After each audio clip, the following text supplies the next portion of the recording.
ഓം ശ്രീ ഗുരുഭ്യോ നമ. പാരീസിൽ അമ്മ ദർശനം കൊടുക്കുന്ന സമയം ഒരു യുവാവ് വന്നു. ജോലി സ്ഥലത്ത് വലിയ മനസ്സംഘർഷം. ജോലി ഉപേക്ഷിക്കാമെന്ന് തീരുമാനിച്ചു. അതേക്കുറിച്ച് അമ്മയോട് ചോദിച്ചു. കാരുണ്യപൂർവ്വം അമ്മ അരുളി, മക്കളെ, പ്രശ്നങ്ങൾ വരുമ്പോൾ ഓടി രക്ഷപ്പെടാൻ ശ്രമിക്കുന്നത് സാധാരണയാണ്. പക്ഷെ പ്രശ്നങ്ങൾ അതുകൊണ്ട് തീരില്ലല്ലോ. പിന്നീട് അതിനേക്കാൾ വലിയ പ്രശ്നങ്ങളെ മക്കൾ നേരിടേണ്ടി വരും.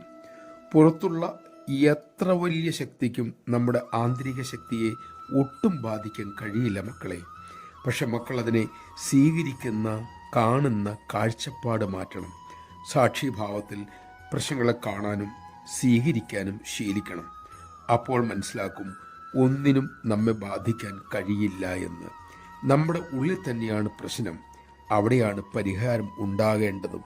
എങ്ങനെ അവിടെ പരിഹാരം ഉണ്ടാകും? ഈശ്വരൻ അറിയാതെ ഒന്നും സംഭവിക്കില്ല എന്ന സത്യം തിരിച്ചറിയുക. അതുമാത്രം മതി. നമഃ ശിവായ. അമ്മയെ അറിയാതെ നമ്മുടെ ജീവിതത്തിൽ ഒന്നും സംഭവിക്കില്ല. അമ്മയ്ക്ക് പരിഹരിക്കാനാകാത്ത ഒരു പ്രശ്നവുമില്ല. ഇതിൽ ഉള്ളിൽ ഉറപ്പിക്കാൻ നമുക്ക് സാധിക്കട്ടെ.